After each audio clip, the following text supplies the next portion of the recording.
Good evening, everyone. Welcome to CoSM's October Full Moon Gathering. My name is Alexis Batty, and I'm sending you all love from the Great Hall in Entheon, Sanctuary of Visionary Art.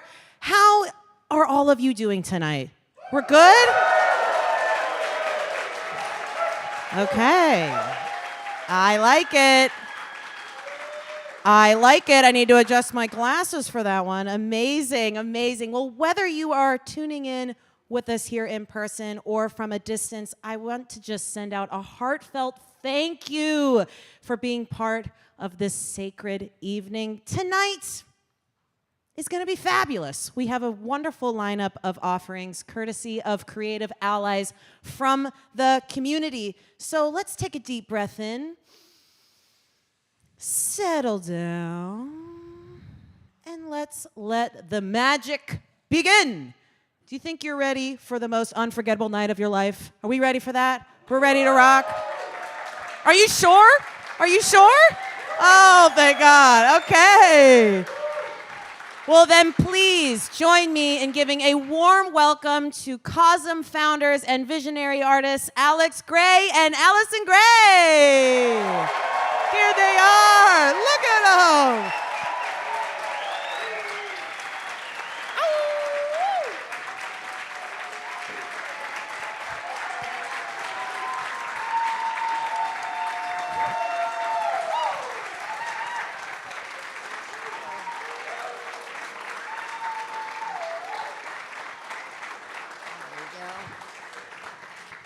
Oh my goodness, thank you so much, you everybody that's here. We're so grateful that you came for the 272nd in an unbroken chain of full moon ceremonies that we began January of 2003. That makes it, you know, I think we're in our 21st year. Yeah, I think it's the 21 sacred mirrors. That makes it very special, you know. But anyway, we started the full moon ceremonies. What started the full moon ceremonies, Alex? Well, it was a prayer circle back there. The shaman Alex Stark had advised us to start full moon ceremonies because for years we'd been talking about this idea about building a chapel. Since 1985, we had this vision that we were supposed to build a chapel. And so Alex Stark said, well, you know, building a chapel is the work of a community. Where's the community that's going to build this chapel? And so we were perplexed. As independent artists that like to build stuff, you know, we didn't really understand what that meant, you know. But the wisdom of it was he started them, and then, remember, Rosie was there at the very first. Rosie was at number one. Yeah. Yay, Rosie. But we started them in our home. Since. In our home in Brooklyn. In our home right. in Brooklyn. Right. And the idea was we wanted to manifest this chapel, and we didn't know how to do it. And we were just artists you know, we didn't have much money. You're supposed to build a chapel? How do you do that? And so here we stand, though. Yeah, and so it brought people together. And we prayed to have a space. And here we are, honestly. Well, we're so grateful for the Great Hall and for the full moon ceremonies that we're having here. They're really more comfortable than sitting on our floor in Brooklyn, honestly. It's true. There's better lighting too, and everything. And there's art everywhere. Yeah. But anyway, but Alex, why why do we celebrate the full moon? Why the full moon? Well, you have the background, but I think Alex said that the full moon is the high tide of the spirit. And you have to imagine that in the morphogenetic field of the human species, that our relatedness to the moon goes back to when this was the time we could find our way in the dark to the tribe next to us. And we could hang out around the fire, sing some songs. Maybe there were some people that you hadn't met before. And so in our morphic field, I feel like humans have done this a long time. Everywhere in the world.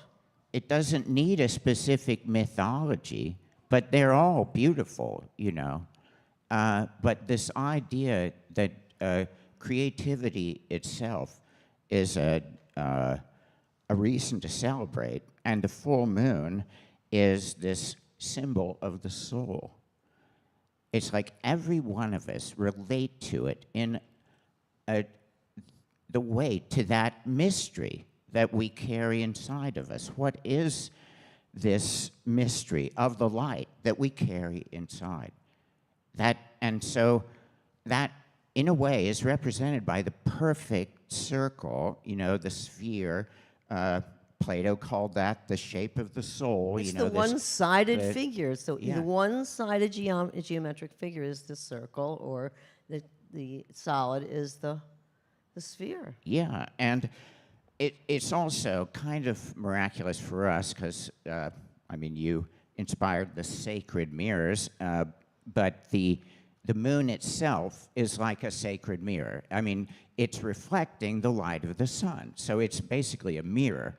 And so that mirror idea is like each one of us can see that we're a reflection of a greater light as well. And so that spirit that dwells in the microcosm, basically, of each one of us, the light that shines, is kind of symbolized in that moon. And I felt like, what a great cause for us, and what a great symbol, too, because of the sacred mirrors and such. But it also is a great unity because everybody in the world has a full moon, and we're all experiencing it like in order of the way the Earth is turning, and so we all experience it at the same time, and it goes beyond all race and it goes beyond all nationalities. It goes beyond without borders, so it is unifying. But here we are, and our theme this month is nature mysticism. So we're going to do a little talk on nature mysticism. You got it up on your screen yet? Not yet. But anyway, this is going to be like a really a run-through. We're going to not stay on any image too long, but there's a lot of artists, visionary artists, that have used nature mysticism as the center of at least a painting or two, and probably some of them their whole career is based on the paintings of nature mysticism. So we're going to show a lot of art. Get ready for this. Sit back, get comfortable, and get ready to see lots of images. And we'll say a few things about the artist, but we're going to run through it fairly quickly. This is my one painting I think I'm showing in this whole thing. And this is the eye of the earth that's somewhere off the coast, I think. Seeing a UFO, which, it's a lot in the news now. I don't think that we're in this show, are we? I don't think we put our work in it, so so that's much. Alex's But, contribution. Yeah. But so- yes, the Big Bang. I know. Well, orienting generalities. If you know me, I like to think about that. Okay, 14 billion years ago, nothing? Really? Okay. Well, anyway, that's science. But now we're here talking about it, and I think that that is totally fascinating. It's like a strange loop of some kind. It's a You know, theory. It's like- not real, but it is a pretty strong, strong bet, right? There's a lot of agreement around it. It's not as real as a tree By standing really in front of you. intelligent physicists and astrophysicists, the kind of people that take photographs of clusters of galaxies like this, and then they patch them all together and they say, here's what the universe actually looks like. And they continue to refine those ideas and say, this area of the universe looks like this. Dark energy and dark matter linking clusters of galaxies, for those of you who can't read it. Yeah, so Just those are want you to not know. stars, those are clusters of galaxies that are lit up. And And what else do they look like, though, Alex? yeah, now come Keep it- on keep it- now. keep on right, going. Right? Neurons. And so a few more. Oh, wait a minute. That's microtubules. Microtubules. Those are in each cell, kind of holding the structure of our cells together.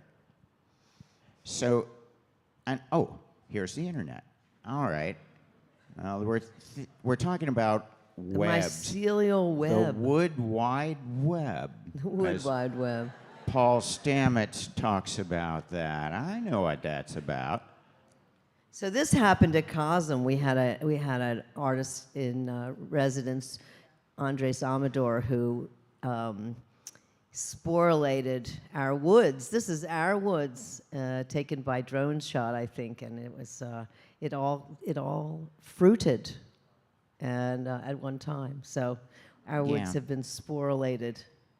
Right, that's a beautiful kind of sample of the kind of energies that we can imagine are going on underground. Yeah. You know, that the different trees are all connected by the mycelial webs that are spread throughout. I just want to say that earthworks have become part of the, like a contemporary genre. So that we will see some other earthworks in this show too. Keep going. Right, but staying with the art theme, I Yes. just thought, like, you got to hand it to Jackson for, figuring the web thing out, I mean, this is kind of like the face of God. If you look at the way that the things are structured, Well, put wait a minute. together. Wait a minute on Jackson Pollock. Just one Okay. second, okay? Yeah. No, I just wanted to say that, he was feeling that, he was expressing his emotions. He was actually expressing action. And by doing this sort of flinging activity on the floor, which he always did them really large and really on the floor. And if you've ever had a chance to see Jackson Pollock's, originals, they are really astonishing. And he was the first one to do it. That's what made it extremely special. But anyway, it is the inner mind, made visible on canvas. Yeah. Evidently, alcohol fueled a lot of it. And Well, hey, we but don't that's- blame people, That's like expressionism. Like, look, we prefer different drugs. That's I right. think that's obvious. Duh. Well, it is. Art can be defined by its drugs. Okay, come on. Yeah. Anyway. Move along. Okay. The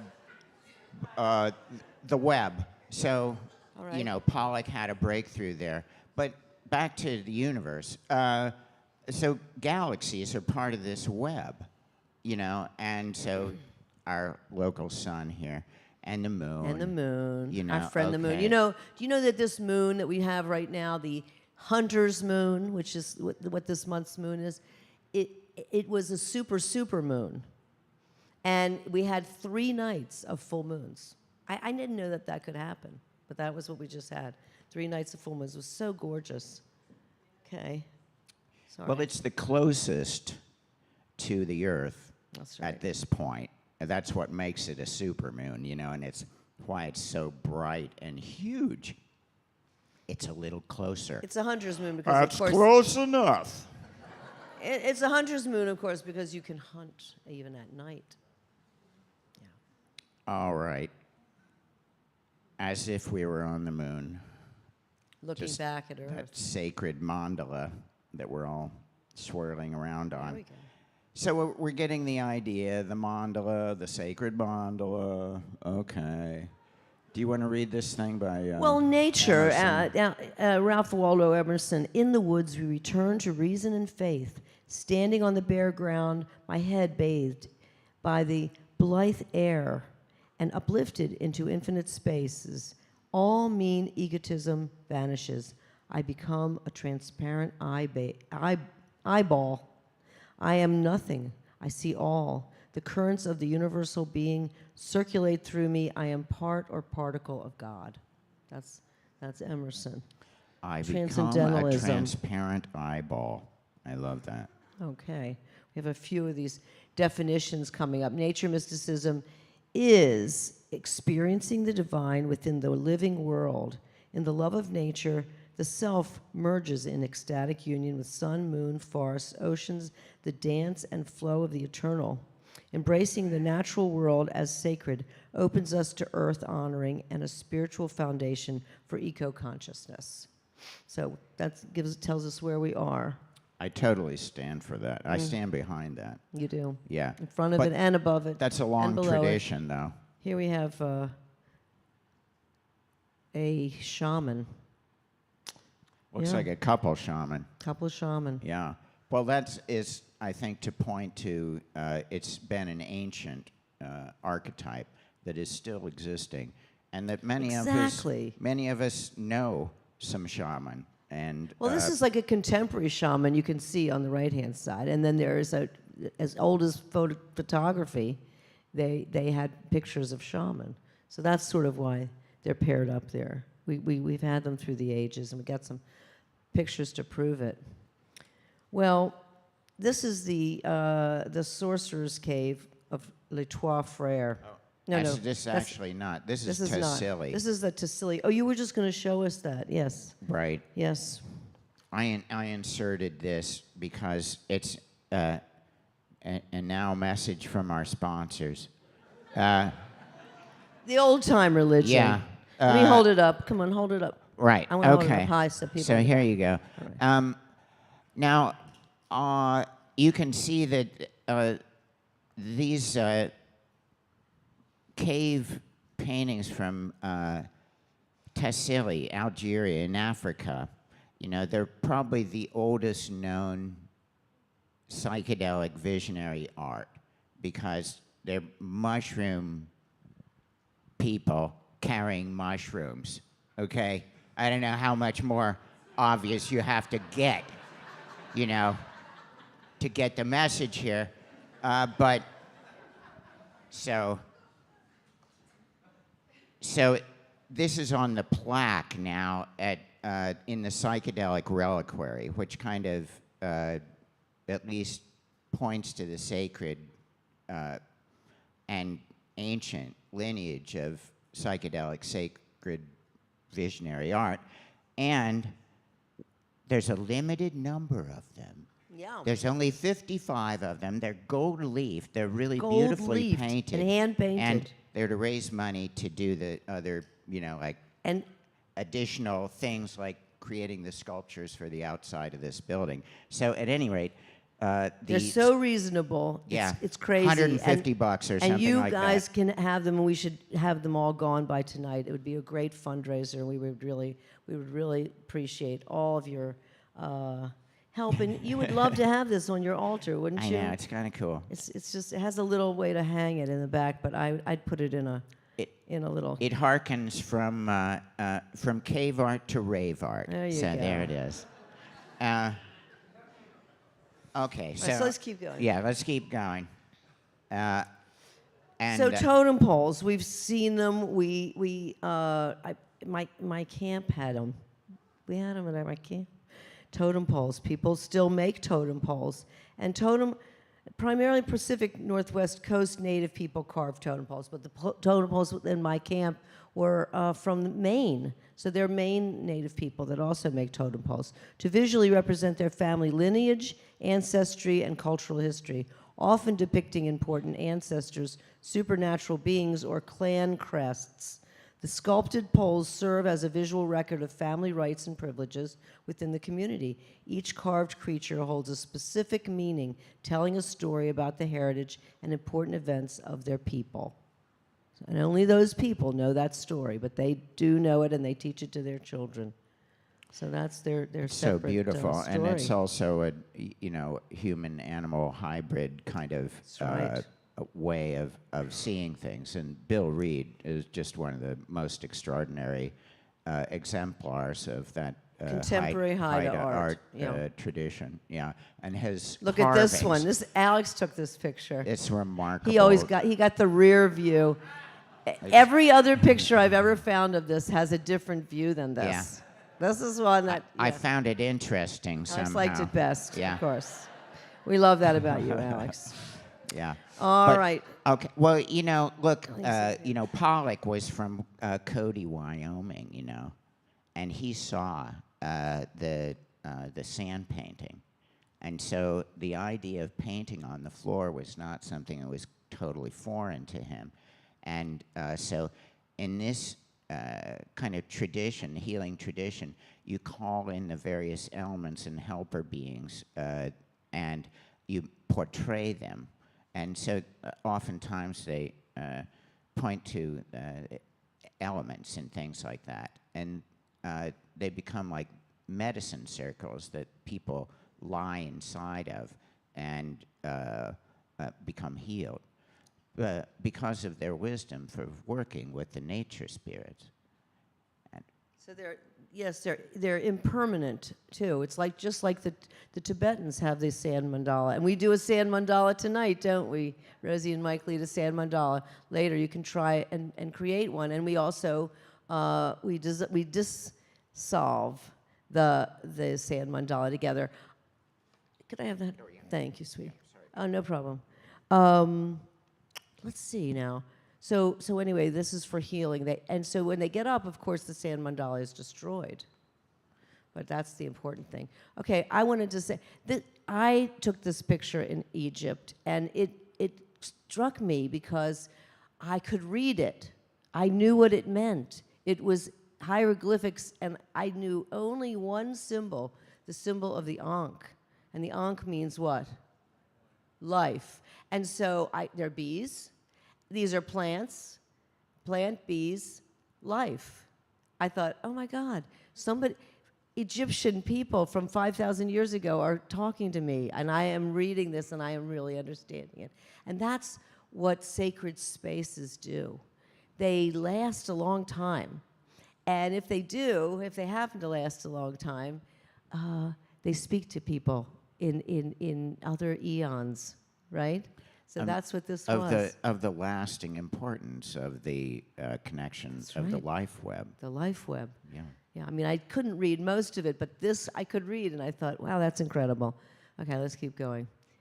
Say something about the alchemical. Okay, well, it's the marriage of the lunar and solar principles and things, and you were saying that the number of our full moon tonight reduces down to 2 or something. Exactly. The divine polarity. It's 7. It's the 272nd, and sometimes we'll add those numbers together and get a special number for tonight. And tonight's special number is number 2, and it's about duality, balance. Polarity, yeah. Equanimity, yeah. Right, but it's a way of embodying it symbolically, so we can, in our appreciation of nature, throughout art history, we see a lot of different ways of embodying and appreciating in our mythologies as well. So the Kabbalistic tree of life here and alchemical tree becomes a metaphor. That there are roots below, that there are branches above. In a sense, it's a way for us to think about our incarnation on earth and how we raise ourselves up to the heavens. We're vertical beings, so the idea of the kind of matter at the bottom Malkuth, I believe, and in the Kabbalistic tree, and then Keter is the heavens, even beyond matter. Well, Portalucis means gates of light. It says that, and if you can't read it, I just wanted to let you know that this is like one of the first books of the Kabbalah for for Christians. Actually, interestingly, I thought that was. Mm-hmm. Yeah. The green man is, you see the green man symbol in a lot of taverns, especially in the British Isles, and it's means it's like Bacchus, or it's like yeah. Well, I think it's like an acknowledgement that we also have within us. We understand that inherently we're light beings, and we live on plants, and so it's appropriate that the green people, that we become plants because we're made from plants. And even if you eat animals, you're still eating plants because exactly, they're eating plants. They wound up eating the plants, and so ultimately you're cracking sun when you're having calories. You're cracking the code of chlorophyll. And it's a miracle, really. That we're supplied with this, and so having it symbolized. So many sculptors have used the green man as their subject, and this is Hoodie Salinas' green man that he created at CoSM. And if you're, I'd have to direct you there. It's up in the picnic grove. It's in the picnic grove. We hope you've seen it and enjoyed it at some point. It's behind Entheon, but anyway, you have to go walking around. Maybe on the way to the Wisdom Trail, you'll see it. Apollo and Daphne. Well, Apollo and Daphne, the one is a sculpture by Bernini, and the other is a painting by Antonio Piero della Palladio. I don't even know him as an artist. No, but that Bernini sculpture, come on. Yeah, Apollo and Daphne was a popular subject. I remember seeing that sculpture. But what does it mean? Well, why Apollo and Daphne? Tell what you don't know. I don't know the story of Apollo and Daphne. Yeah, no, she's fleeing, from his embrace and becoming a tree rather than, So, but some people love trees, That's right. Yeah, I mean, the impossible thing about this sculpture is just that how the delicacy of the marble in her hands and coming off of her fingers are just like... And all the natural, foliage that's around them, sculpted in marble. Still astonishing. Really incredible. Yeah. Okay, so here we are at Lao Tzu. The supreme good is like water, which nourishes all of creation without trying to compete with it.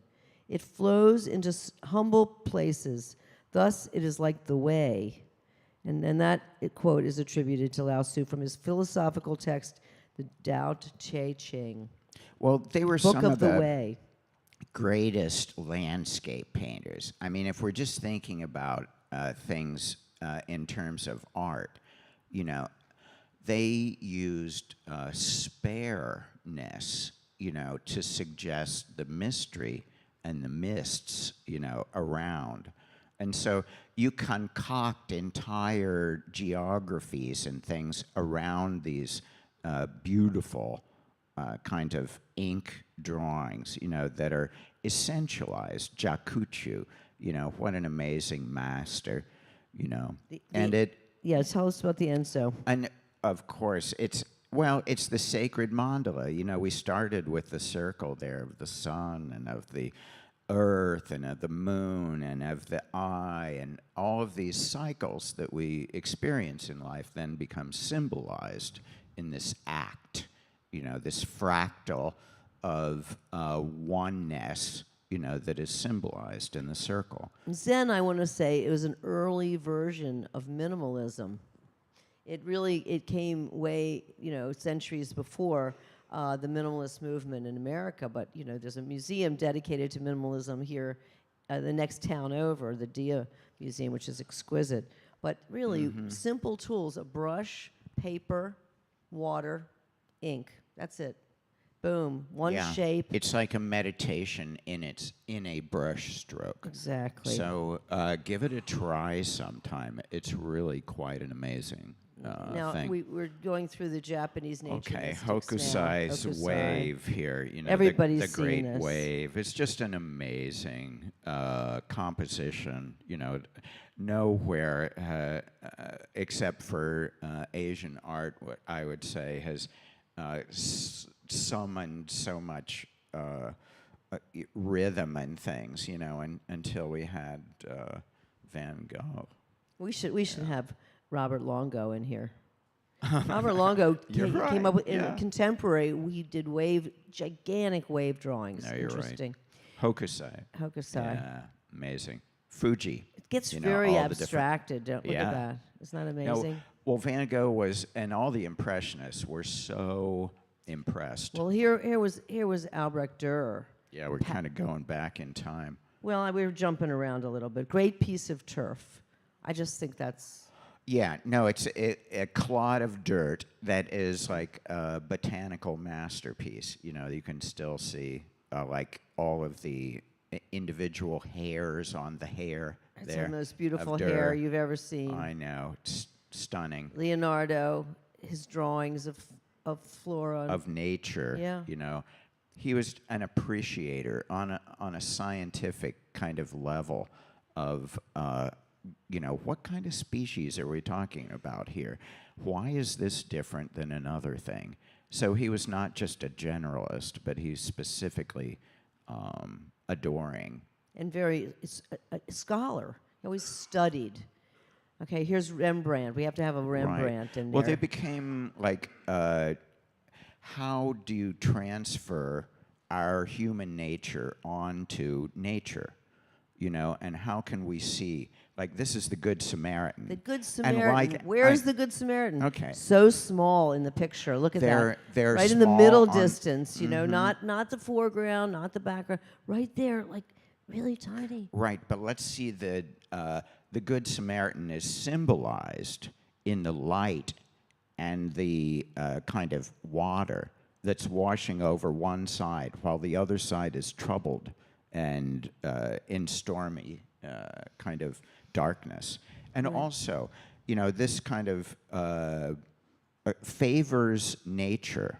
It's still a landscape. Like the Taoist kind of masters, they made mostly landscapes. People were very small. So it was a way to appreciate the forces. Well, we nature. do feel small in our great and wondrous and beautiful world. And when we start to appreciate our great and wondrous and beautiful world, we become good Samaritans. Samaritans, by the way, were, they were another tribe. It was basically another tribe of Jews, actually, that separated off. Interesting. And they became Samaritans, but this is the Good Samaritan. Even Okay. a Good Samaritan. I wonder can if they help were you. Sumerians. They were Sumerians. Yeah. Anyway, Archimbaldo. This is, What how planet original. is they from? 1500s, how original. He I took love the fruits and frame. vegetables. And he created, these could be done yesterday. We could see these on Instagram, you know what I mean? Van Minnen. Van Minnen would That's love basically- to do that. Van yeah. Minnen should be in here, yeah. Yeah. But his are not fruits and vegetables. But this is William Blake. We love William Blake. Would Yeah. you like to say something about wonderful William Blake? Well, he brought his own peculiar kind of mysticism into all of his subjects, and also was trying to personify our contact with nature. So here is, the bud and the baby, are symbolically brought together, and there's an angel in there with the mother. So there's something, just so beautiful Yeah. about that. Beautiful poetry. Infant Joy is the name of the poem. Yeah. And so this is the Ancient of Days, Setting a Compass to the Earth, William Blake's frontispiece. It's really just the cover of a book that he printed. William Blake made his living as a printer. And so he like sold a lot of us, reproductions. he sold multiples, like a lot know, of visionary artists do. Exactly. Right. It kind of set the example But it's of about artists. Yeah. Okay. There. It's printed in 1794. I won't go on. Morning by Philip Otto Otto Rung. Rung. Yeah. No, I love this guy because they're in the early 1800s, about the same time as Blake. He was personifying nature. So this is the personification of the dawn, as the coming of all these little cherubs and things like that. And here he has his, this is Wander Above the Sea of Fog. Yeah, this is not by Caspar Rung. David Friedrich. No, this is not wrong. Yeah, this is like one of the greatest kind of landscape painters ever. The German romantic landscape painter, Caspar David Friedrich.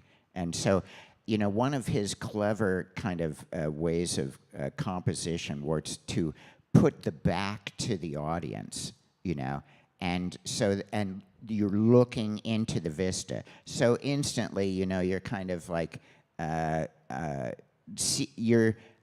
you understand the scale, of what he's talking about by putting the person in there. Right. Gives you scale. And here we go. Also Caspar. Also Caspar. Yeah. Great kind of gnarly branches. Yeah. And in the mountains, but there's the trees and also the church. Yeah, I mean, there's Christ. There's the crucifixion and in nature. So, yeah, there he is again. Yeah, quite a number of We got a few Caspar of here. his. Yeah. Well, this starts the beginning of a little flurry of the Hudson River School. You know that the Hudson River School, right here where we live, and right around here, Catskills and on the other side of the river and on this side, were the first American art movement was the Hudson River School. So people that were maybe on the East Coast, living in the colonies or living in, the new America, they went to Europe to study art. Yeah, and probably were inspired by the German landscape painters at that time, and even some of them came over. But Thomas Cole here, yeah. Yeah, and he lived in the area, and you keep can going. actually visit his historic site in the Catskills. Yeah, one And of there's wonderful some of his pieces. beautiful pieces, and Frederick Church with the Niagara Falls. Great rendition of the Niagara Falls, wouldn't you say? Just so beautiful. And there's another Frederick Church, very Right. spiritually oriented, I would think, perfect for nature mysticism. Well, they were the ones. Here's Albert Bierstadt. They were the ones that were going into the wilds and painting there, and also doing some photography. But they were bringing it back and sharing large, paintings like this big or something like that, and they would yank their Well, this was veil Bierstadt off particularly. Of it. Yeah, Bierstadt would Thomas Cole's bring it pieces back are like smaller. cinema, and people would come and sit, and then he'd yank the thing, and you'd see what it looked like out west, and things. He would like that. So pioneer that was- out there yeah. and set up his canvas and paint live portraits, basically, of the scenery at the Yosemite and Niagara Falls. And let's see, this one is Yosemite, it looks this like. is Yosemite. Yeah, this would be Among the huge. Sierra And so they have Nevadas. this stuff at like the Brooklyn Museum and things like that. Huge Yeah. pieces, so beautiful, among the Sierra Nevadas. They came back and people were blown away. They would faint. They'd pay a dime to get the curtain pulled back, and then they would faint. But it was the transcendent had been symbolized somehow in the landscape, Yeah.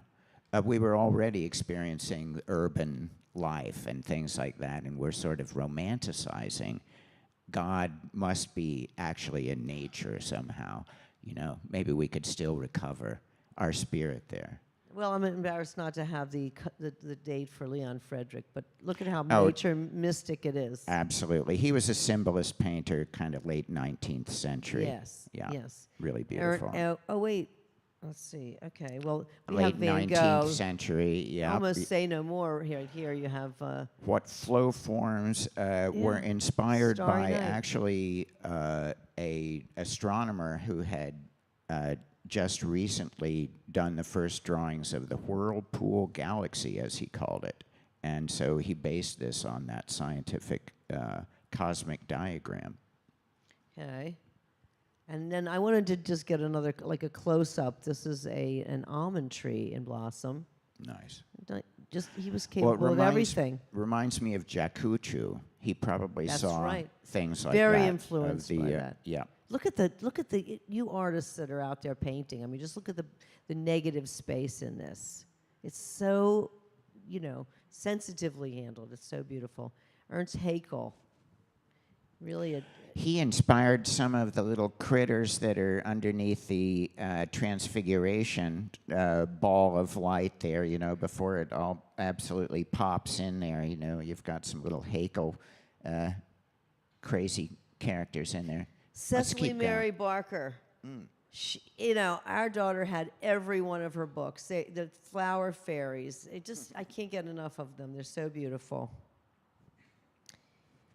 Anthony Gaudi. Yeah, We got to Louis see- Sullivan. Oh, Louis Sullivan Louis first, yes, of Sullivan course. is just like, he's one of the most amazing of American architects. So check out his extremely ornate and nature-inspired kind of architecture. In New York City. Yeah. This is where a lot This of is in his- Chicago, This actually. is in Chicago, yeah. Yeah. Look at that window. This one. Yeah, that's here in like early 20th century. We're He we're was doing the teacher of you know- Frank Lloyd Wright, Louis Sullivan. Right. Yeah. And we're working on making this a sculptural building. Most of you know that and have seen images. If you haven't, there's an inspiration room that has images of the sculpted building as we envision it. And we're in the process of creating that. And, That's right. And an engineer who has restored buildings like this, restored with cast concrete, this kind of monumental, beautiful, ornamental concrete on structures, now is working on how are we going to put the face on Entheon. So Working he's with working us. on that. Yeah. And his whole company, is only about restoration of ornamental sculpture in New York, It's New York coming. City. And they're right here. And so we're going to be making it probably in New Jersey. So we'll Yeah. be able to go see it in process. It's going to be very exciting. We're already so excited. Anyway, this is Some of his a drawings. drawing. Check out his drawings Drawing of sometimes Louis if you're Sullivan. into Sullivan. Yeah. Yeah. What else you got? Okay, well, we have Gaudi. We have the Sagrada Familia, which is really what I wanted to say about Gaudi. This is what's said about him. Anthony Gaudi was a deeply religious architect whose work was inspired by nature and the Creator. Gaudi believed that nature was the origin of everything and that studying nature was a form of worship. You really can't see this unless you go there and see this. But if you ever find yourself in anywhere near Barcelona, or you can go to see it, it is a modern-day miracle of architecture, and it is extremely, although there are many figures, it's extremely naturalistic. He has in the inside, all of the large sort of columns are palm trees. They're all, like trees that he created. It's an amazing... Yeah, I think it's called The Forest. The forest, that's right. And this is it from a distance. It's so amazing. Sagrada Familia, the sacred family. That's what it's about. So let's keep going. These are a few shots of it because we went there and just blew us away. Here we are, Claude Monet, Reflections of Clouds on the Water Lily Pond. It's let's see, it's almost 7 feet high and 41 feet across. What? Not this. This is a detail from that. What, Oh you no, have- this is do the you have a- detail do from you ha- that. what That's do you- right. No, you're right. You're do right. you have Brett. a, This is a smaller. This is the one I'm talking about. There you go. Yeah, yeah, yeah. Yeah. No, it's thick with paint. He couldn't see very well at this point, but he could see well enough to paint. Oh, what Just he did a from masterpiece. abstract Yeah. art, honestly. Amazing. Okay, here we go. Charles Birchfeld. I love this guy. Don't He's you from love him? Ohio. It looks like the tree has an aura. I know it's called know. summer solstice. We missed our window there, but I think that it looks like autumn to me. A little Yeah, dry it season, does. maybe. It does. But look at it. It looks like a face. I looked Oh, into the okay, woods that- the other day. The other That's night, a and I saw that. spangled Grinch. It's a spangled Grinch, exactly. Yeah. Thank you. All right. Well, here. Oh, this is. Yeah. This is like the sound effects in the forest, like the woodpecker is pecking the wood, and you can see that out in space, like He was trying to paint Birchfield. sound.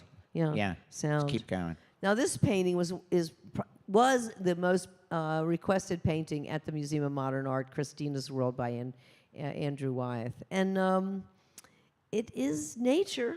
I mean, it's a little well groomed there, but it is one of his it's his most famous work for sure. But Well, this piece, Well, okay, Jacuchu again, Right. but so that beautiful branch, that just juts through there. But the melancholy of the landscape, I think, Right. is something this that is also his. he got. I know, dynamism of the stream, just so beautiful. Yeah. Let's Pavel Chilachev, Chilachev. one of your Yeah, the favorites. landscape that's also the people. Super awesome. Yeah.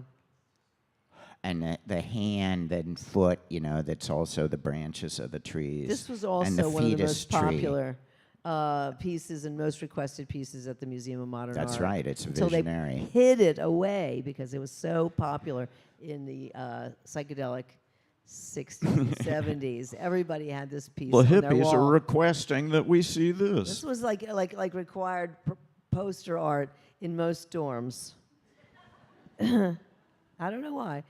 Because we were going through the war in Vietnam and everybody was like worried about the children and the burning. It looks like, like it was really raw and amazing. Now we're looking at Joffre. We have a couple of pieces downstairs by Joffre, but he does talk about, nature mysticism, nature and mysticism Right. together. Well, in quite one a painting. number of the visionary artists have embraced that kind of eco-consciousness and really trying to visualize a way to embrace global awareness and global consciousness. It's like go beyond the nation state, look at what's good for the world. That we have a spiritual world here, a sacred world. Let's preserve it. So I Let me think many just- of the yeah. artists exemplify that, Yes. like Joffre. Yes. I wanted to give you a Where's Waldo. If you're walking around the gallery and you're leaving, see if you can find the two Joffre small watercolors. They are amazing. They look like, what it looks like after you've had a night on Burning Man and you're walking back to, you're trying to find your RV, Camp, your campground. Yeah. Yeah, that's the kind of work. But anyway, we have a couple of original Joffres in the show, and there he is. He did all of Right. The yeah. personification then again of the tree, the person becomes the tree, but also the magical mysticism of heaven and earth. all the Platonic let's forms he did, and all the zodiac. Ernst Fuchs, we have an Ernst Fuchs downstairs, but this is one of the beautiful early pieces that he put together that shows the Moses and the burning him bush. as Moses basically Yeah. merging with the landscape and with God. Yeah. Joseph Parker. We're going to get one for next show. We're probably Let's going to try have a to get Joseph him Parker Joseph original, Parker. but Yeah. don't miss the handicap bathroom on the second floor, yeah. It Second floor. features Joseph Parker, one of our favorites. He did not take psychedelics, supposedly. He had migraines, yeah, and he then got these saw visions. another world. Yeah. Hyman Bloom Hyman is one of Bloom. my favorite landscape drawers. This guy just wove it. It's like you get lost in his landscape. Labor-intensive drawing. I see a lot of it around here. let's It's- keep- Hyman Bloom. He's Yeah. amazing. No, really deep. Transcendentalist, really. Totally, you know, totally. in the Boston area. Yeah. Inca Essenhai. Contemporary Inca Yeah. Essenheim, Green Goddess. Look at how the goddess is weaving through the forest there. So beautiful. Pablo Almarengo, of course, we have some downstairs. The ayahuasca shaman who became a painter and wove his visions in, and inspired people like Luis Tamani, who brings the Peruvian ayahuasca art to contemporary eyes. I wanted to bring up Anna Mendieta. I wanted to bring up, performance art. We do have a performance art room, and I wanted you to know that there are performance artists that are nature mystics as well. And spanning performance, sculpture, film, and drawing, Anna Mendieta's work addresses the body, nature, and the spiritual connections between them. Mendieta fused Afro-Cuban ritual and the pantheistic Santeria religion of her native tradition with contemporary practices such as earthworks, body art, and performance art. These are her temporary sculptures that she created. She was a great, great conceptual performance body artist. And Andy Goldsworthy, I don't know how many of you know Andy Goldsworthy, but his work is definitely worth looking at. He has some gorgeous books that you want to see. I love this particular piece, Portal in the Woods. A lot of stuff that he does is very temporary. And this is a permanent wall that he did for Storm King. And it's beautiful every season of the year. It goes right down into the water. Storm King is a great destination in this area that's very nearby, visited every season, and it's beautifully well kept and a lot of sculptures. Look at that. That's a sculpture, you guys. Seriously. It's suspended in sticks. He just made a ball. I love that. And then he defined these things to make them look geometric in the snow. He's endlessly inventive and imaginative. Playful with the earth. Yeah. Yeah. There's another thing. He pulled this out of the earth. You know what some of us know what the Burning Man playa looks like, and you can, it's like a skin almost. Spiral Jetty. It's in, where's Spiral Jetty? I thought I had it written down. Oh, it must be on there. Great Salt Lake, that's right. Thank you. I couldn't see it. Smithson, it's just amazing.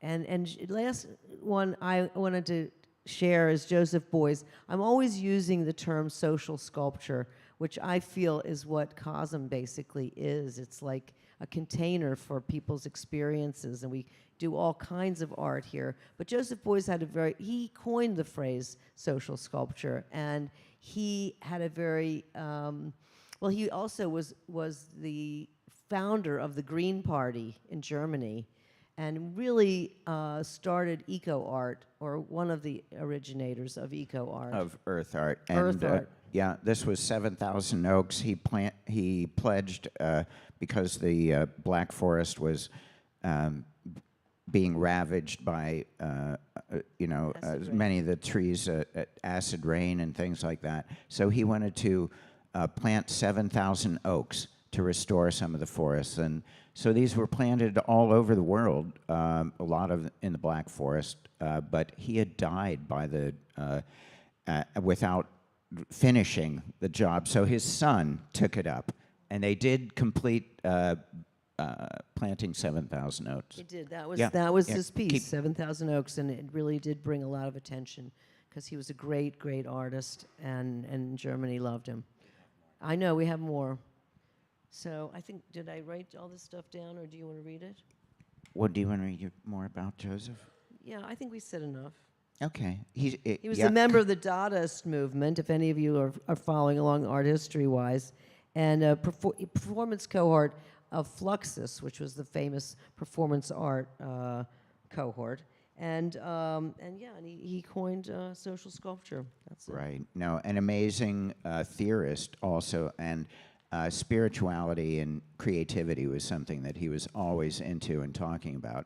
So he was one of the inspirers behind our venture here at CoSM to also bring a sacred element to our relationship with nature, to think about the placement of certain sculptures, to celebrate nature. This is Kate Rodenbush's kind of the inauguration of that beautiful altered state sculpture in the meadow.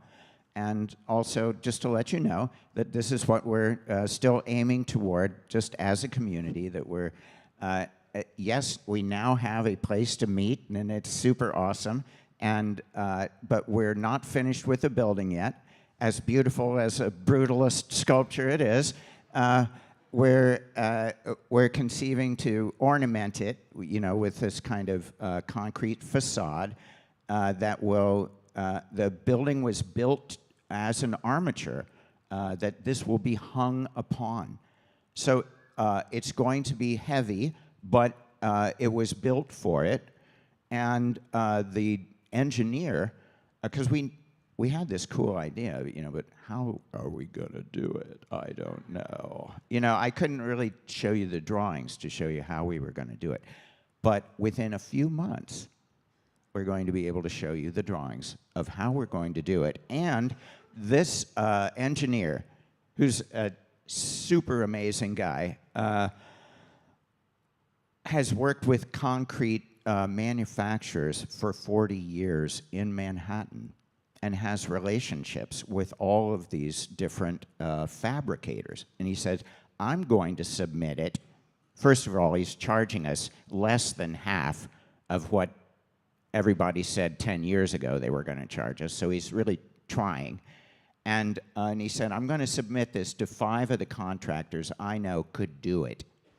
So we'll get real numbers of local places.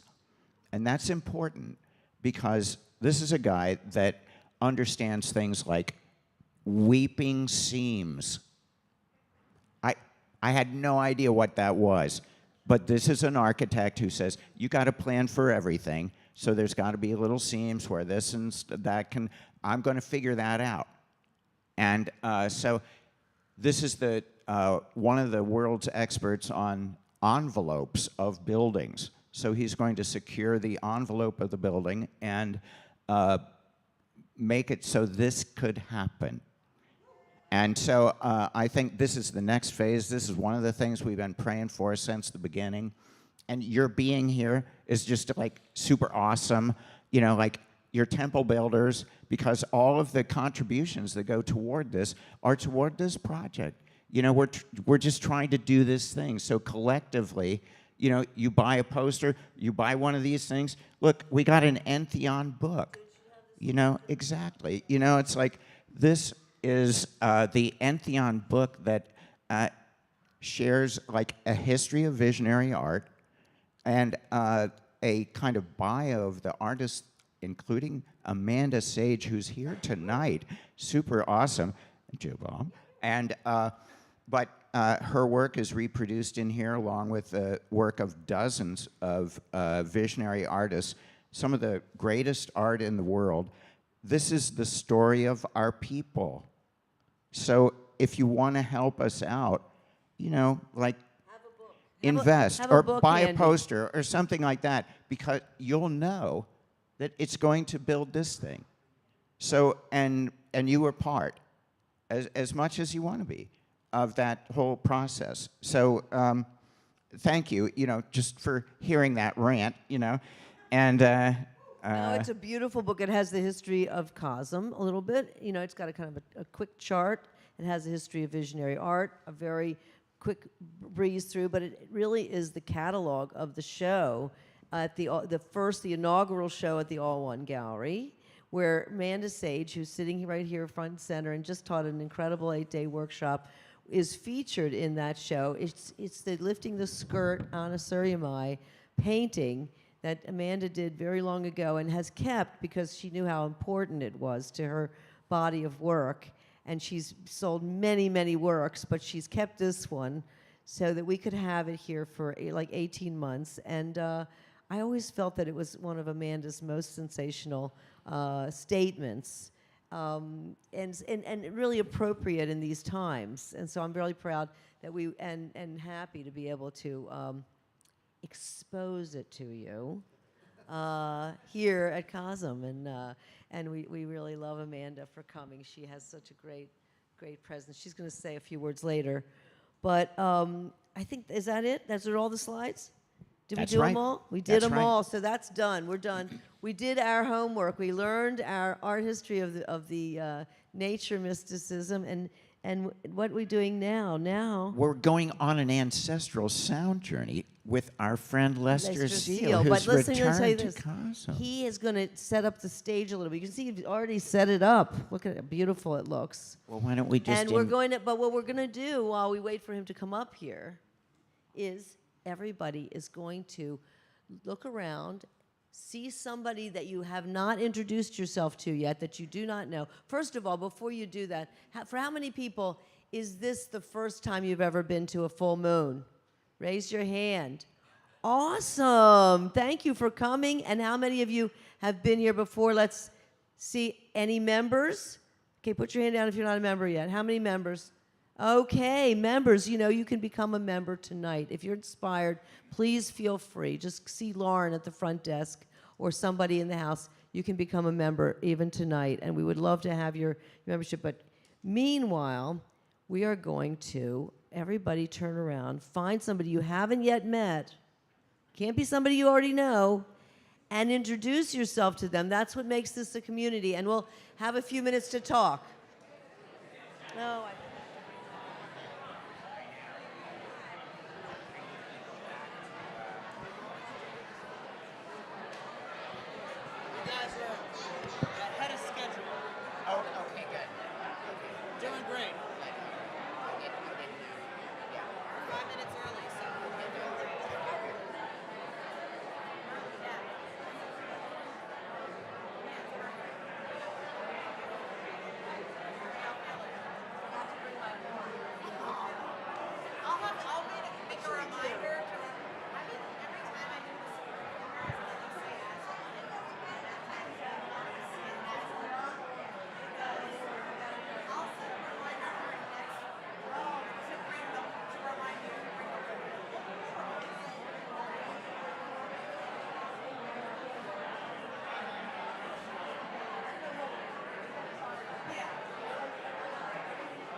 as one. Do it with me. As one. Yes. As one. Come back, As please. one, everyone. Here we are, introducing our friend, the amazing musician, Lester Seal. Take it away, Lester. Good evening. So yeah, I usually like to let the music speak for it, but it's very fitting that tonight's theme is nature and mysticism, because that's what this offering is. It's a coming together of mysticism, sound, and nature. And ever since I was a small child, nature has always been that safe place to fully go and wander. So I invite you to go on a journey now with me.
Thank you.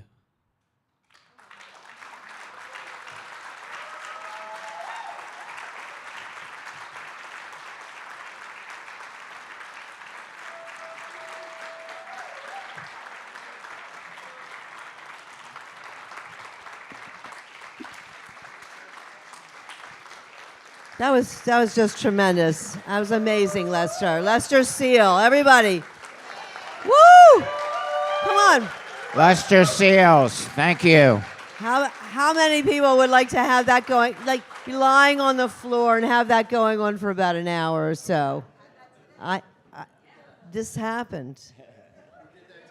This happened. Yay. Thank you, thank you. Wow, that's wonderful. I'm so glad you did that. And who was at that session? Let's see. Hands. Look at that. It was amazing, right? Oh my God. Yeah. Well, come back anytime you can, Lester. We love you. What you do is so resonant. Oh, my friend. Awesome. Really awesome. Oh my God. Oh. So, what happens after Lester? Yeah, I think mean, I met my ancestors. I know, jeez. That was very powerful. And we're going to call Amanda up to the stage in a minute with Joe Bob to talk about their 8-day. You want to come up, Joe Bob, too? Because you're so both of us so welcome. I just wanted to say, though, how much we appreciated you leading this wonderful extended time workshop for so many people that love your work. Is there anybody else here that remains? It was over on Thursday, so, oh yes. So there are still a few members of the posse are still here. And let me tell you, it is some kind of posse. It's a real cohort. So anyway, we want to get Amanda up here. Take a mic. They got mics for you. Turn around. There you go. Right on. Well, thanks for having us in all the ways. This is, thank you everyone for being here. It's such an honor to come here. It's an annual pilgrimage for us. Truly. October, we come here and we teach this course called Mixtech Mystics. And the lure is that we're going to teach you how to paint. But that's not all, right? Yeah, we share in creating a journey that takes us from a white canvas into something you couldn't even imagine before. And it's a journey of the soul in many ways. It's a journey of peering into the mirror and seeing yourself and your ancestors looking back at you, and maybe your future ancestors, and maybe the whole cosmos. You know, it's like you come up with an idea maybe in the beginning, but there's so much more that unfolds through the experience of being together. And that's one of the most powerful things is that I think is very special about visionary art. It is this visionary art and culture, and this cultivating of culture, right? Coming together and making art together, right? Coming around the fire. But what we do in the workshop, we turn that workshop, the art lab, we turn it into a spaceship. Yeah, a place to reveal that which is inside to the outside. So within us, we see things, right? Anybody ever had a vision? No. So the sight seen, we create scenes that may be seen. And these scenes that may be seen are seeds, right? That we can plant in our places, in our homes, in our spaces, to remind us, right? To remember, to come again, to gather together again, right? And remember the world anew, right? Art matters, literally. It matters. Right? We are ising in a temple of time, in the altar of the ever-present, in the midst of the mater in all, the maternal in all, the maternal in all, the mater I reality, material reality. Inspiros, inspiring. We are here to do our part, each one of us. And in the mixed tech mystics, what we're aiming to do is to discover and render away that which is an obstruction to the flow of vision that comes forth through us, while simultaneously building technical skill in the hand with which one may then craft, bring forth, articulate that which is within, so that one may give it away.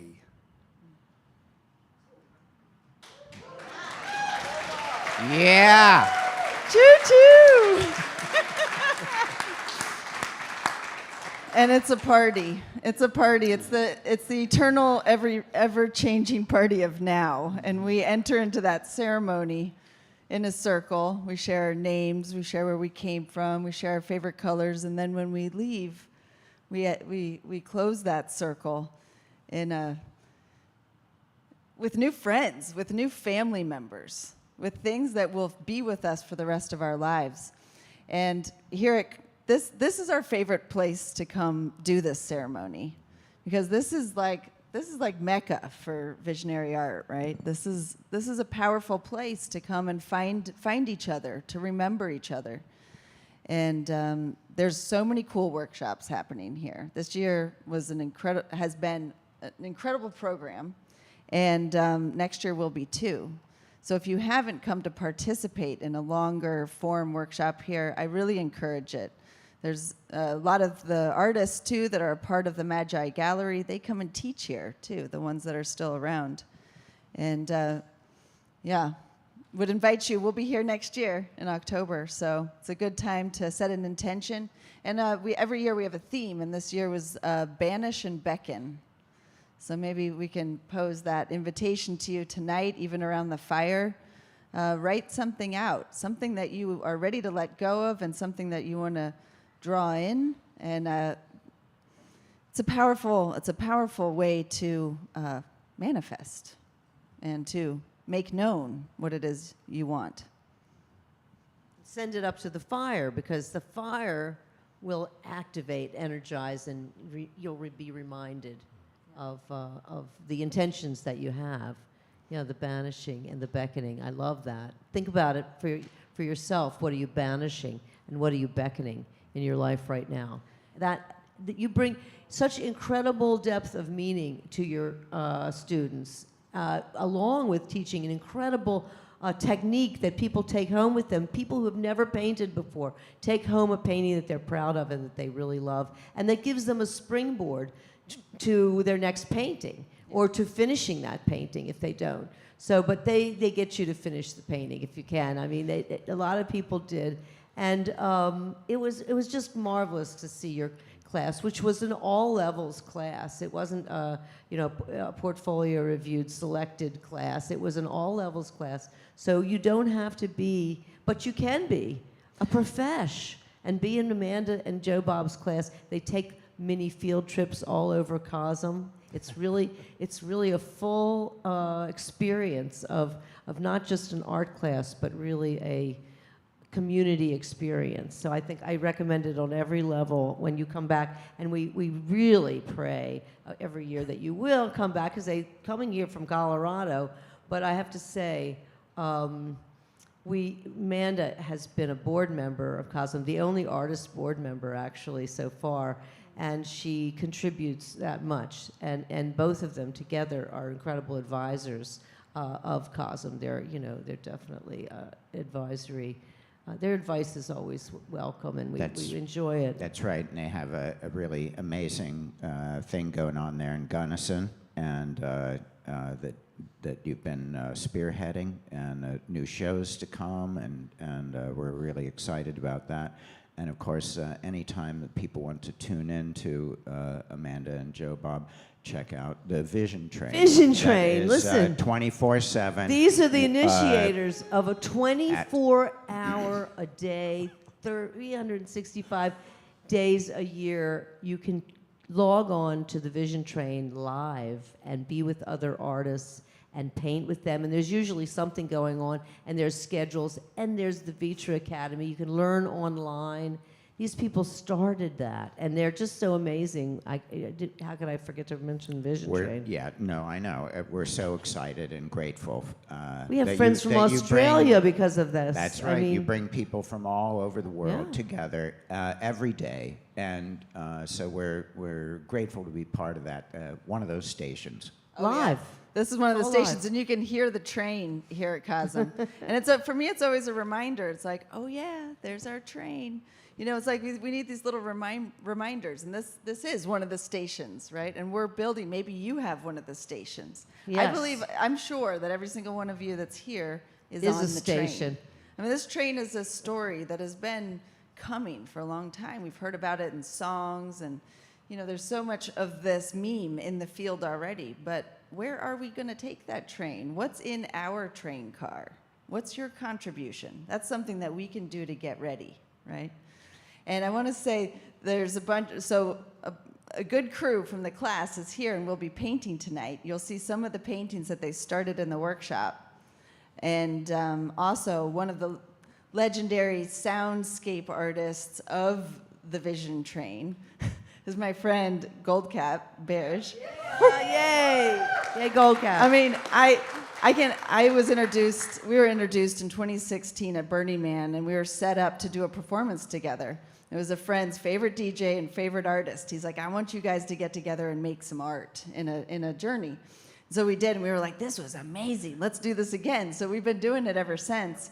And this is his first time here, and I'm so honored that he's here. We're going to be painting together with him in the dining hall. And, Okay, and Goldcap's going to be playing, and we're all going to be dancing. All right. yeah, so thank you. Really good. Thanks, Al. So glad you're here. Well, thank Thank you you so much, you two. You Amanda are so amazing. Sage and Joe Bob Merritt. Amazing. Such a pleasure. Wow, well, that was a fabulous share. I'm really glad we got to introduce you to that, to everyone here. And now we have the special part of the program called Blessings and Declarations, which is where you guys, some people, have burning shares about their blessing, either a blessing or a declaration. A blessing, you know what that is. You bless something, you bless someone or something. And then a declaration is like an intention. It's like, what are you going to declare before your supportive community? Here we are. We all support you. Whatever we want, what you want for yourself, what is it going to be? If you do declare something, it empowers it, because everybody here, you know, wants that for you as well. And it basically, I like to say we hold your feet to the fire, basically. We'll see you again. We hope to see you again and say, you know, how is that chapel project coming along? This is what we've been doing all over the world, telling everybody about the chapel. And then it's like, well, where is it? What stage? And you have to come clean. You know, have you done anything for that project? You know. So anyway, that gives you a little time to think. Who has a blessing or a declaration? Yes, there's somebody right here, very ready. Oh, okay. You'll be Why don't second. you go first? You go ahead, and he'll go next. I'm sorry. One person has to choose. Not everybody has to choose. All three of us choosing. Very good. Please go. Okay. My declaration is to honor my own, for all of us and for me myself, to honor my own experience, to respect the things I've done and the path I've gone and where I've been in life. It's an interesting week for me to be here, Allyson. I've been coming to this for quite some time. I'm not a newbie at this. It's also my birthday week. I was 66 this week. Yay! Happy birthday, man. Thanks. Well, introduce yourself to everybody. Oh, yeah, my name's Mike Witt. I live in the area, more or less about an hour south of here. But in terms of birthdays and all that, in terms of not being too late to do things, in the past 2 years, I've probably done more world traveling than I did in my entire life. I just got back from a trip from Europe where I went to Portugal and Croatia for about a month. Do you have a blessing about that, or a declaration? Declaration is to kind of keep doing what I'm doing and to help others do what they want to do. Thank you Super so awesome. much.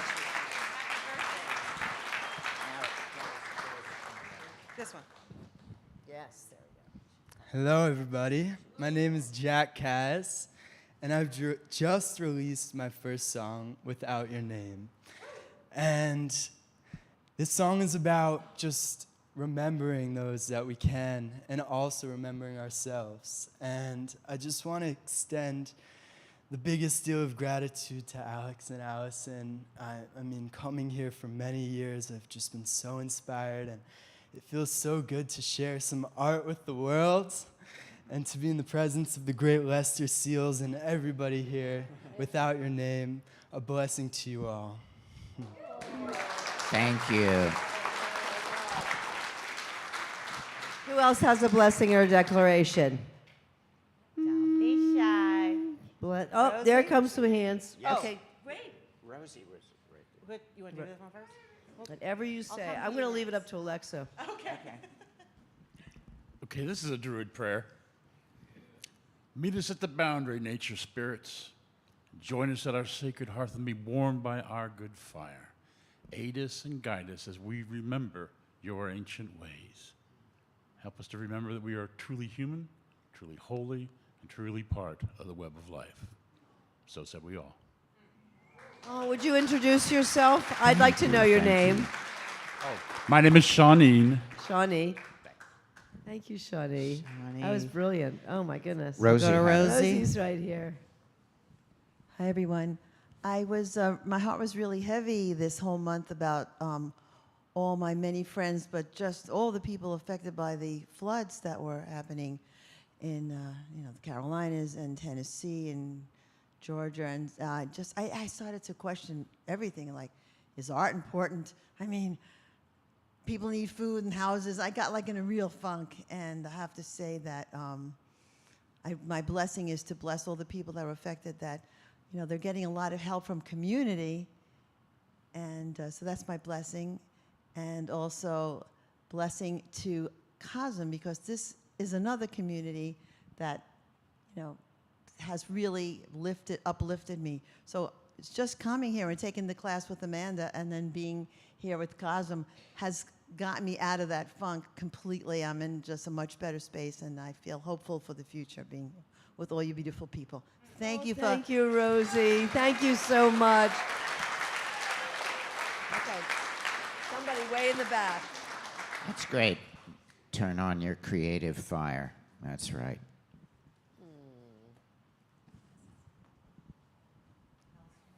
How's it going? My name is Benjamin Love. This has been a beautiful experience. I have a declaration. I want to create community like this as well.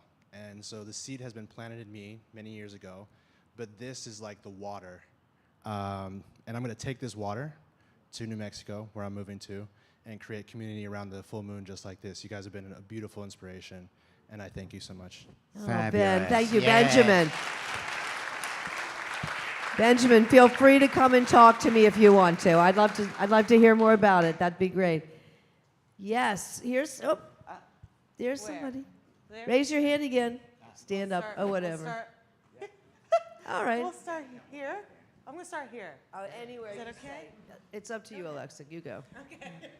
Hi, my name is Ashonda. I'm here from Brooklyn, and it's my first time here, although I've been inspired by you guys for some time, especially knowing you were broke in Brooklyn a while back with all your stuff everywhere. I have thousands of pages of everything, and I declare to take it outside of my apartment and start to share it. So, Yeah. Awesome. Wow. Right on, Brooklyn. Hi, my name is Mira. I'm glad I waited for you because my heart was beating really fast. So I'm a little nervous to share. So I've been a visionary artist, and it's been more of a hobby for the last 20 or 23 years.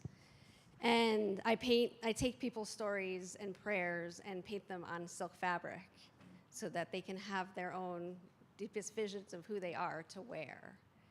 And I'm still figuring out how to do this, but I feel like I'm just switching into this is what I want to do for my life. This is how I want to be. And being here is just so inspiring because it's like, oh, here's a lineage that I can connect to.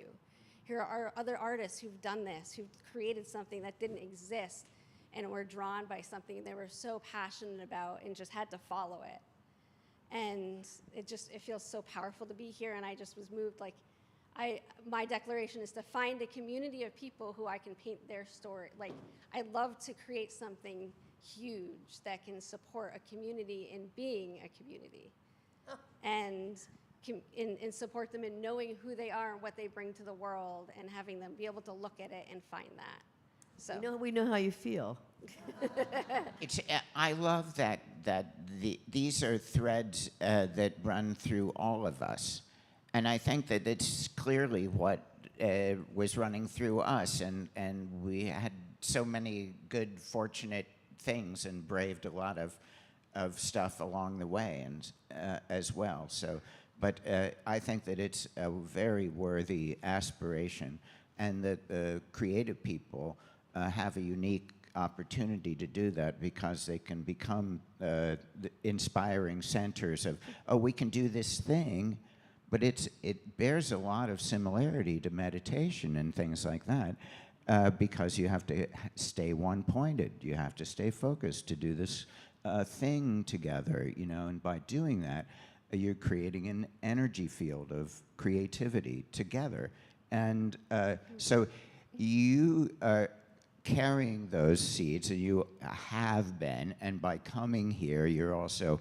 hopefully catalyzing those dreams, and empowering those dreams, but you're also helping to weave this very community right here, which is made of people from all over the world, and who are just coming together for the evening, a temporary community, but it's still a valid and powerful kind of energy field that we generate just by our aspiration to be together in peace, in a supportive for your dreams kind of environment. So thank you for co-creating it tonight too. Absolutely. Yeah. Thank you so much. Well, and I just wanted to say that it makes me think that it would be really great if we had a gathering of people who wanted to create community, and we could all get together and just talk about it. I mean, it would mean coming from all different parts of the world, because everybody here who wants to create a community wants to create it somewhere else besides here. But we're here, and we could talk about that. So it's. There are all stations. There's nodes. There's different nodes in a network. Yeah. Anyway, that's. Thank you for your share. Who else has a blessing or a declaration? We could try to take some from the internet. Oh, let's do World that. Wide Where's Web. Katie Smith is over here. She's been watching carefully the internet. And what are they saying, Katie? Hi, happy full moon, everybody. Yeah. Katie. It's always so inspiring to witness the community online. Bridging across so many places. We have Hawaii and Canada and Holland and London and Russia, all over the United States. Oh my. Okay, let's spotlight some of you. We have Vin with a declaration. Vin says, release fear, release stagnancy, release frustration, release other people's opinions. Release anything that does not serve you. Write it down and burn it all to release it all. That was great. That's great. We can do that tonight. Mm-hmm. And in caps, he says, make room for a braver and better you. And then we have Wendy from Florida with a blessing. She says, activate, in caps, visionary, lifestyle, medicine. In that we take care of ourselves and build healthier communities through learning about nature as mysticism. Wow. Wonderful. And lastly, a heartfelt acknowledgement always to our talented audiovisual team in the back. They make it possible for all of us. Yay! Hey! Ha-ha! We love you. And one more thing to add to that. For those who may not realize this, that there are people that are tuning in live to this program all over the world. So I want you all to turn around, look at the camera, and wave to them and say hello. Welcome them in the room. Hey, it's so good to have you. Oh, we're so glad you came from wherever you are. So it's just a miracle. We're so proud of our crew for creating this broadcast capability with a live audience. It's so fun. I know. And now we are going to have a couple of prayers. Yeah, here we go. So tonight we may be thinking of loved ones, maybe even ourselves, who might be suffering distress in body or mind. Every CoSM full moon, we take a few moments to turn inside and hold in our heart those that might benefit from a healing prayer. To strengthen this blessing, recall the name of your loved one as we pray. Great Spirit, thank you for blessing us with this day and for our precious body and soul. We feel the light of Spirit shining in our hearts. And as we breathe, a glow expands to surround us like a luminous sphere. The brightness in our hearts magnifies as we join together in a gleaming web with countless others around the world, a luminous net of beings. From the superabundance of our combined energy field, we envision rays of healing light surrounding and protecting us, our friends and family. May the light shine on all who need healing. May Spirit renew each soul with creative power to rebuild stronger, weave peace and harmony across the earth. May the water, air, fire, and earth be purified, and the web of life be strong and resilient. And together we say, Amen.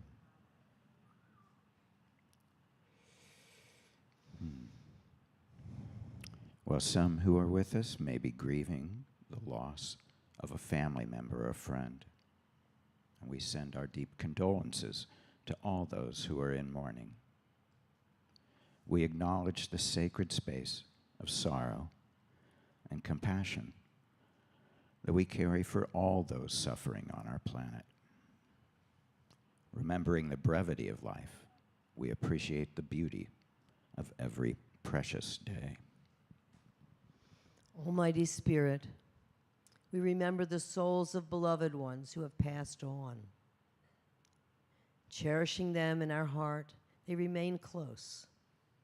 To evoke their memory, recall their names as we reflect together for a moment in silent prayer, sending a wave of love from our being to theirs.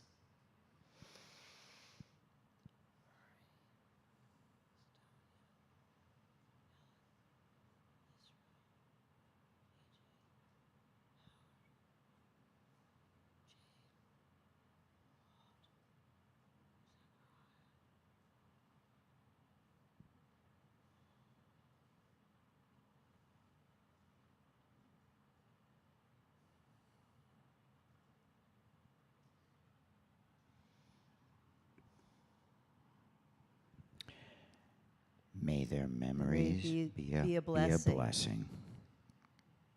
Well, now, don't we have the future news coming up? We must have the future news now.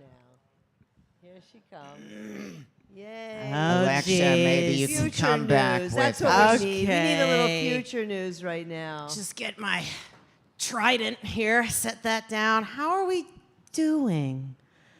We're good.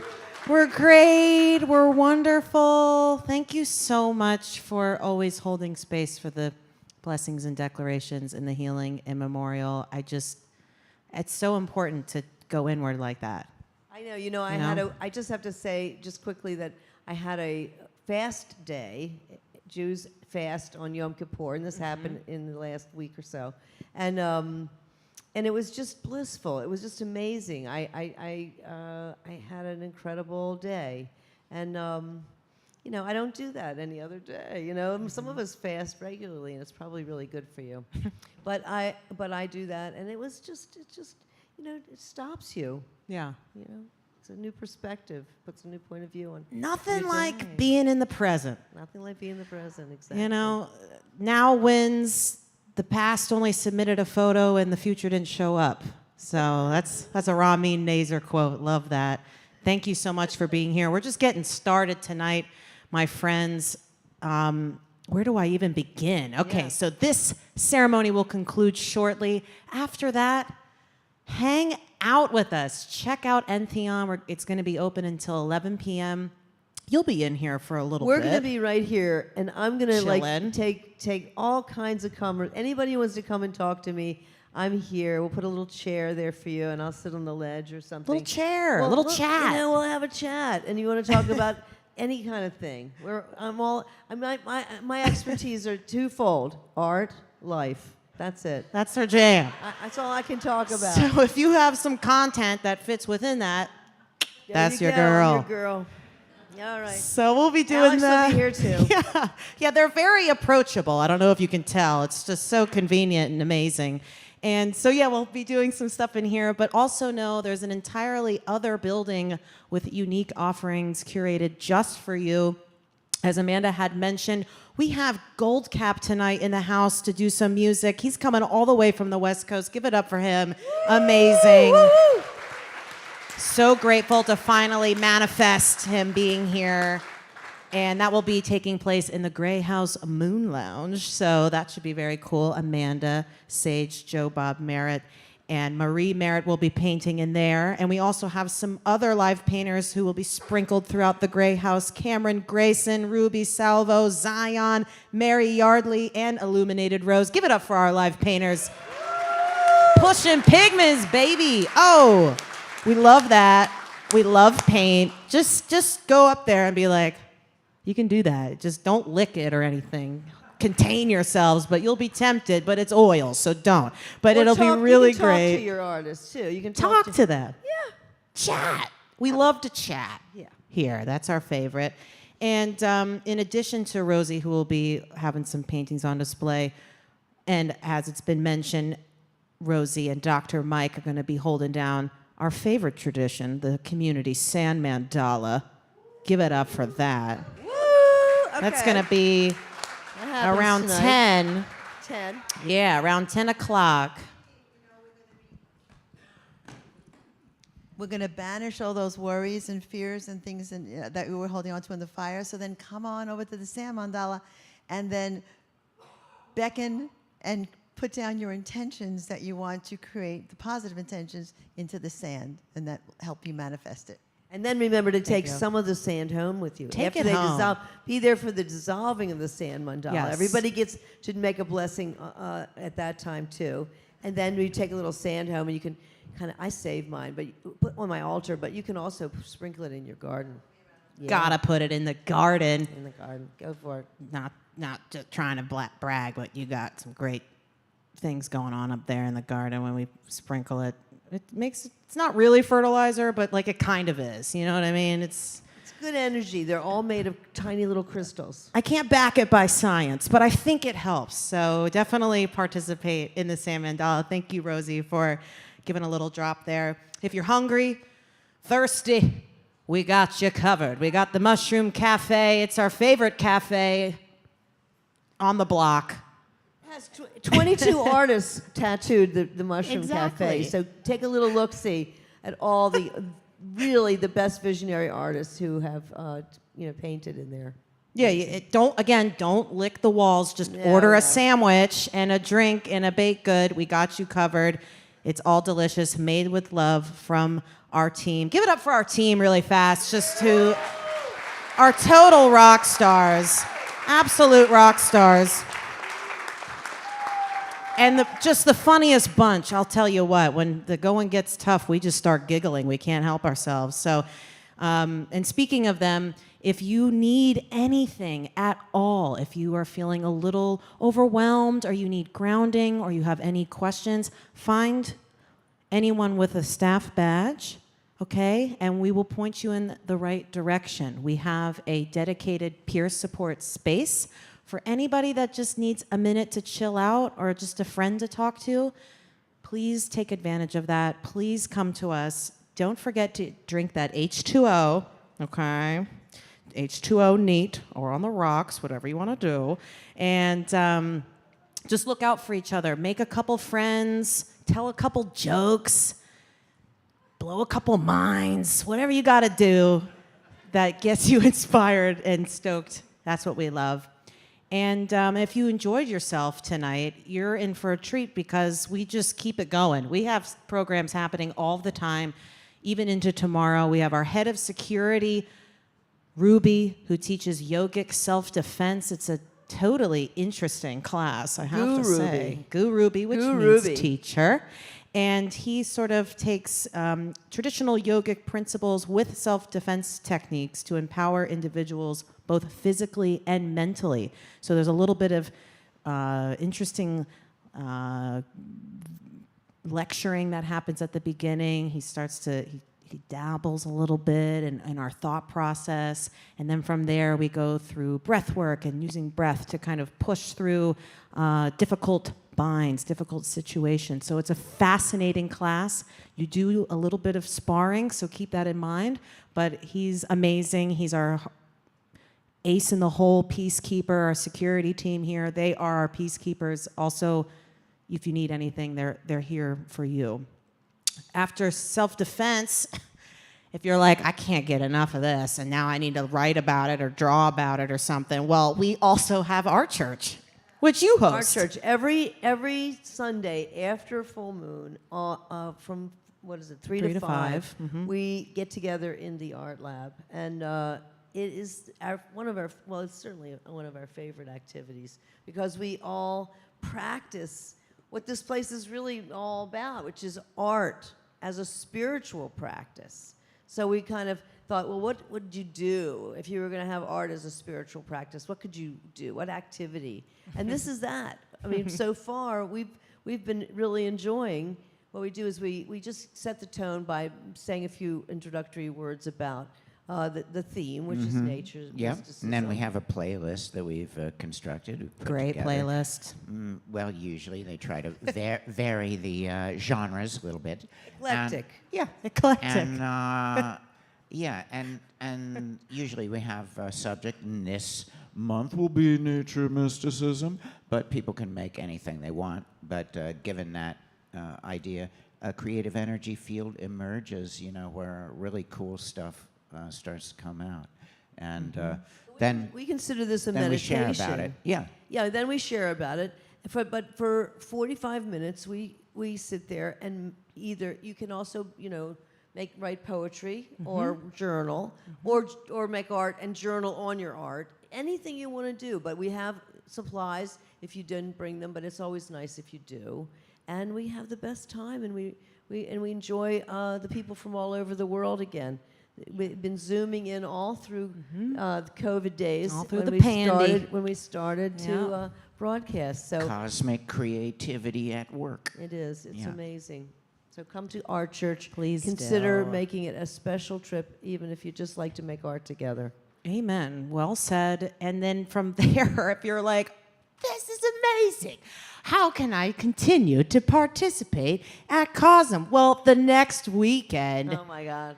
we have our Deities and Demons Masquerade Ball, which is a night to remember. Come dressed to impress.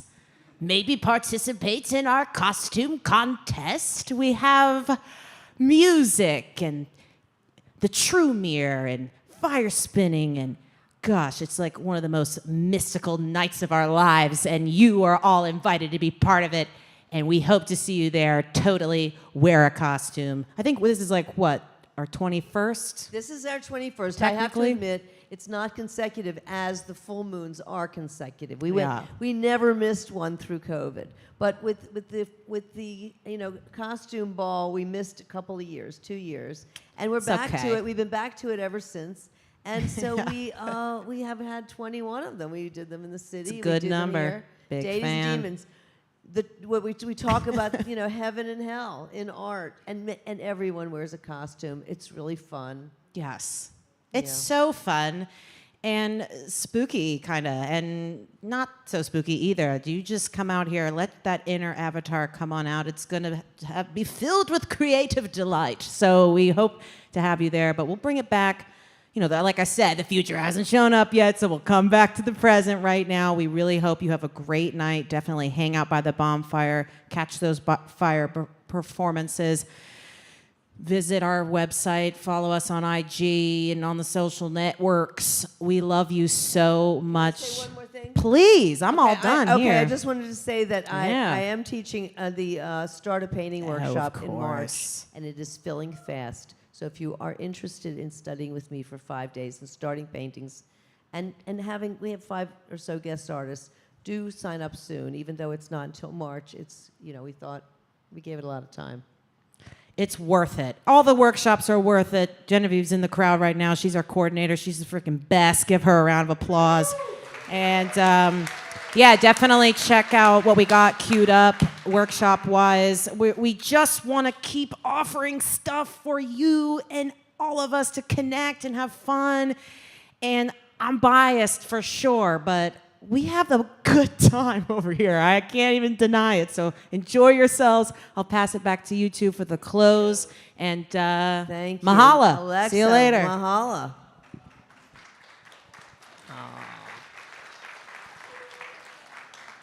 Well, this is called Dedication to Love. From the core of our hearts, we dedicate ourselves to the complete and full expression of love in all our activities and in all of our relationships. love is the soul's medicine, a refuge in our hearts, protecting us from utter despair.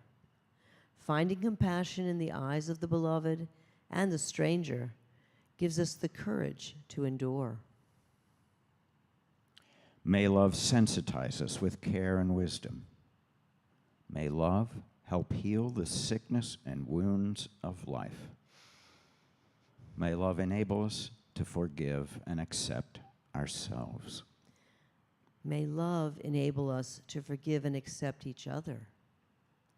May love help us overcome our cruelty and bitterness, our greed and jealousy, our ignorance and delusion.